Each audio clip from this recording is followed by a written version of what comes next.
A surprise deal with the opposition Kadima party helps Binyamin Netanyahu avoid early elections and broadens his coalition to become the largest in Israeli history.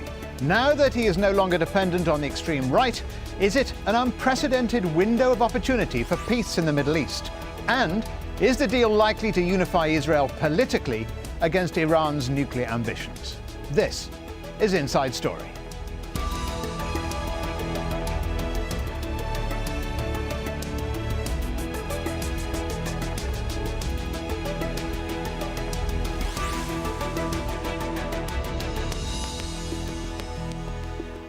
Hello and welcome to Inside Story. I'm Stephen Cole. Israel is a country used to regular political tremors, but the latest deal to keep the government in power was more like an earthquake. The Israeli Prime Minister Binyamin Netanyahu called off early elections just hours after announcing the date for the vote. Instead, he's forming a government with a rival party, the centrist bloc Kadima.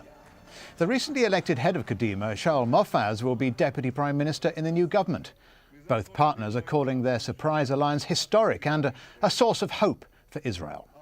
The coalition agreement was brought to the Knesset for approval and is expected to pass within 48 hours, after which time Mofaz will pledge allegiance to the government as a deputy prime minister. Under the unity deal, Kadima will chair 4 powerful parliamentary committees, including foreign affairs and defence. And in the coming year, the party will receive additional ministerial positions. Netanyahu agreed to back Mofaz's proposed legislation to replace the so-called Tal law, which allows ultra-Orthodox Jewish seminary students to defer military conscription. The new coalition will look at electoral reform, and the budget is expected to pass smoothly.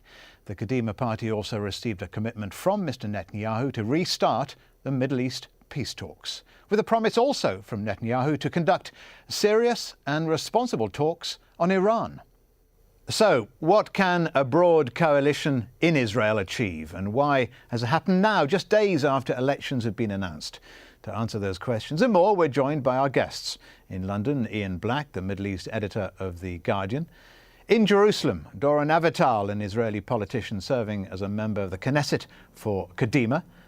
Also in Jerusalem, Professor Avishay Braverman, a member of the Knesset for the Labour Party. Ian, this is a coalition, the largest and possibly the most powerful in Israeli politics. Why has it happened now? Well, I think that having said that he was moving towards elections, Binyamin Netanyahu found a better deal on offer to take in Kadima from the opposition and to put together, as you say, the biggest coalition government that Israel has ever seen. It gives him potentially a lot more room for manoeuvre and guarantees a period of political stability at a time when, as everybody knows, there are some big issues on the agenda, whether it's the external ones to do with Iran, the so-called peace process with the Palestinians, or indeed a very significant set of issues on the Israeli domestic agenda. So it just seemed like something that was worth doing, a political moment to be seized. And of course, it was quite a dramatic move and has left Israelis who are used to a fairly turbulent political life stunned at the sheer pace of the change. Elections one day and a new, unprecedentedly big government the next. So quite a big deal. A big deal. Audacity is another word that comes to mind. What was Netanyahu trying to avoid elections, or do you think Kadima had more to lose? I think if you look at the figures, Kadima, which of course originally broke away from the Likud 6 or 7 years ago, was declining very rapidly in the polls. It was going to lose probably half of the seats that it had at the moment, and it seemed sensible to move back into the fold on an agreed platform with a significant job, of course, of Deputy Prime Minister for Shaul Mofaz, the new party leader. I think it made sense for both sides. It's a realignment, if you like, of the centre-right in Israeli politics, and will give Netanyahu the ability to ignore some of the more extreme members of his coalition, particularly, I think, on the domestic issues that Israelis are concerned about. Doron Avital of Kadima, what's your explanation of why this large coalition happened now? I think this is real politics at its best. I think both leaders, Bibi and Shaul of Kadima, really exhausted their maneuvering ability within their parties, and this really was the explanation for this union. This would enable them maneuvering both in terms of issues inside the State of Israel, the problem with social justice, inequality, and so on, and in the foreign affairs front, and specifically vis-a-vis the Palestinians. So was Mr. Netanyahu trying to avoid elections, or was it Kadima trying to avoid elections? Kadima, who possibly had a lot more to lose. But I would think both parties had a lot to lose, because I think going to elections now, in the end, it's to admit, on behalf of Netanyahu, to admit failure, because I don't think he achieved that much based on his current coalition. Now he has the ability to open up. He can strengthen the coalition. He can threaten the other parties in his coalition if they don't take the bold steps that are necessary and essential right now in Israel. So he has Kadima there. And of course, Kadima also was caught up in a weak spot of exchange of leaders. So I think it was really a union of both interests, but also I would think hopes for really having a base to tackle the main issues that Israeli society right now has to tackle in the year and a half ahead. A union of both interests is an interesting way of describing it. Professor Braverman of Labour, did the formation of such a large coalition surprise the political establishment? Yes, because again, the issue of election could have been now in 6 months, but then Mr. Netanyahu rushed to election. General Mofaz, that added Kadima, said he was just elected. He promised he wants to create essentially alternative together as with Labour to topple Netanyahu. And then at the night of the vote, after several speeches, all of the sudden, he became a deputy prime minister. It was a fiasco, essentially, to save the future of Kadima that was down in the polls. Right now, the Labour Party remained the only opposition. But again, my belief is that the economic issue of Israel, which Mr. Netanyahu and now Mr. Mofaz, that have essentially no background in economics, Netanyahu is going on the same philosophy of the Republican right in America. We're going to post the clear issue about just economics, fair society, and the election will move on that regard, even in a year from now. As far as I'm concerned, as my good friend Mr. Avital said, Netanyahu has such a large coalition that he can do everything that he wants. But I pray to God that indeed he will move bravely on the peace process. My fear is that we may see a lot of talk and no action. If they will surprise me, it's good. It will be good for Israel, good for the Middle East. But given my experience in the past, I know that will be a very vocal opposition. I know inside Kadima, most of the members are very disenchanted with this move. And essentially, in the next year, we'll have an election. But now, Netanyahu have no excuse but to move bravely on the peace process. As far as economics, I think the social protest in Israel, the million people that are really essentially feeling out of the loop, will join, I believe, the Labour Party. And I believe the next election essentially will be again, like in the past, between Labour and Likud. Doron Avital, you're part of a pact of cowards and the most contemptible and preposterous zigzag in Israel's political history. That's the view of Labour. Do you see this pact of cowards surviving past the insults? Can a coalition of 94 members really last the course?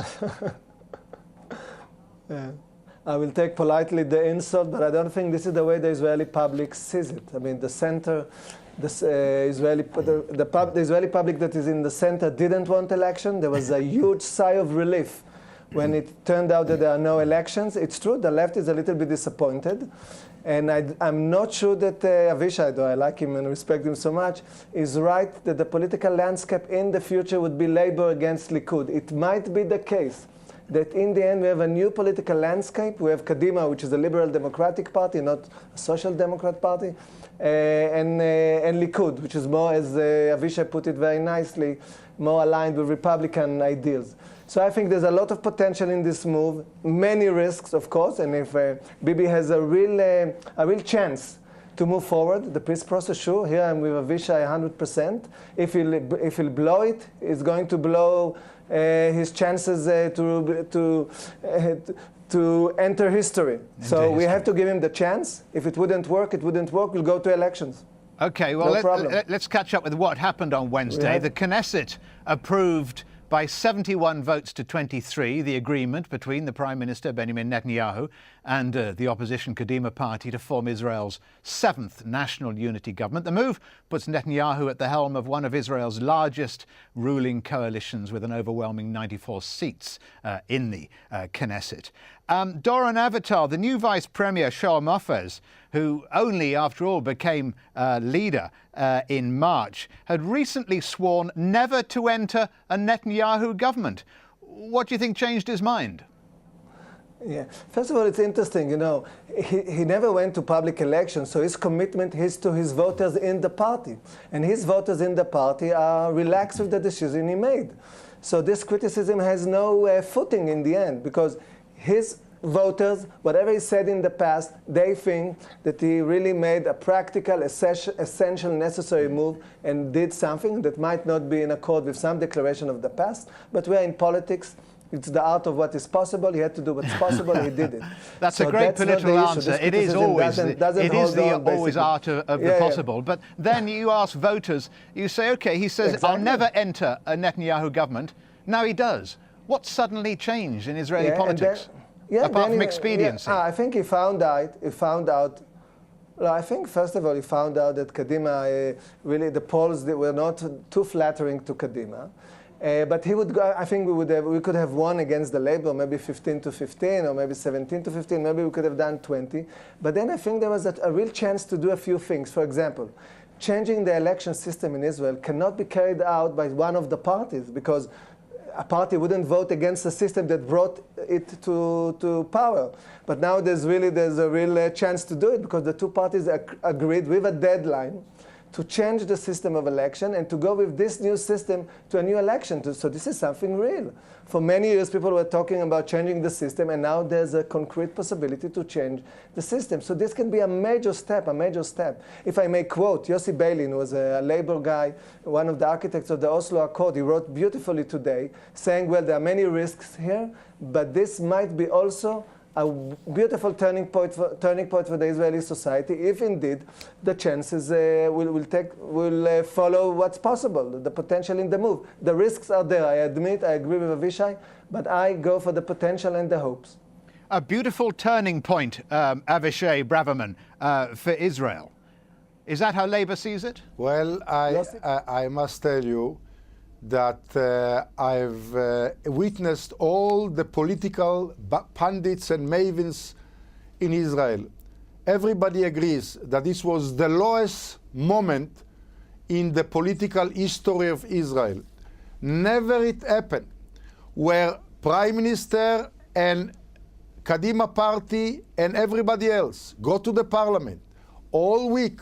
Mr. Mofaz and his counterparts attacking Netanyahu, saying he's a liar, they will never say in the election. And between the vote at 1 o'clock to be concluded with the second vote at 2 o'clock, everything changed through a conspiracy that took place in a week.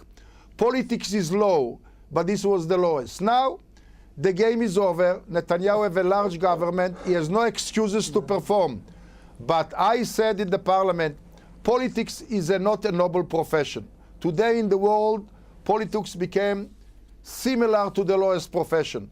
Unfortunately, I believe that politics have to resurrect itself all over the world, and in Israel, words mean something. So again, I think the public is angry. I think on the economic front, the Kadima disappeared totally from the front and joined essentially Likud. The election will be about fair economics vis-a-vis oligarchy capitalism. And if Mr. Netanyahu and Mr. Mofaz will do something, a breakthrough on the peace process, I salute them and support them totally. I have my doubt about the team.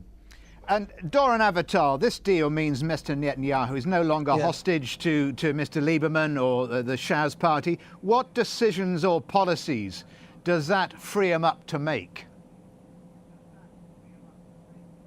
First, of course, there's this outcry about the fact that people in Israel don't share the burden, that the religious students don't go to the army, things like that. So he can take a move on that. They have to rephrase what is called the Tal law, and this coalition can enable him to carry this out. And there's a milestone, there's a deadline in which he is committed in the agreement to follow on this. So this is a basic achievement. Of course, change of government, which is second.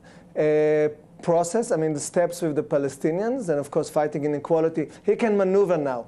Whether he would act upon it, I hope so. I can't promise this. We have to give a chance to this possibility. And of course, history will judge, not me and not Avishay, will judge whether it's a beautiful turning point or the lowest point in Israeli politics. History will judge, but I go all the time with the chances, with the potentials. And I put safeguards against risks. And we have our safeguards. We can always go to election in the end. So I think this is a calculated risk. We had to take this move. I support Shaul Mofaz in taking this risk. It has a lot of hope, potential. Much is on Bibi's shoulders, because right now, as Avishay himself put it, he doesn't have any excuses. He really has the full artillery, the full political artillery behind him, and we are willing to give him all the support to make all those moves that are required, are essential, and the public is longing for them. The Israeli public is tired from talks. He wants to see actions on the ground. So Avishay, he's Mr. Netanyahu has got the artillery. He's got everybody behind him. Does the unity government give him a free hand to attack Iran or seek peace with the Palestinians? It's a very good question. When 3 years ago we joined the government, I told Mr. Netanyahu that he's a learned man, very educated man, that that leadership is not to satisfy the poll. Essentially he's looking for history. And I thought that in his handling on the peace process, I'm not flattering the Palestinian leadership. He didn't do what I and other people will do. But now, again, my best advice, in spite of the weakness of Mr. Abu Mazen, is to move on the Palestinian issue. Of course, Iran is a threat.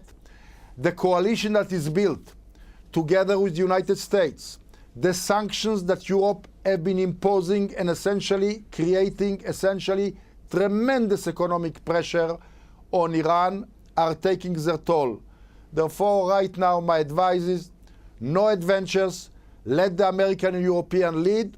Israel, again, have a strong army, but essentially the time is now for America, Europe to continue with the sanctions, which will become effective. Yes, my answer is very clear. To move bravely on the Palestinian front with the world together. Hopefully Abu Mazen will come to the forefront. As far as Iran, I think the sanction is moving forward. We always have the options.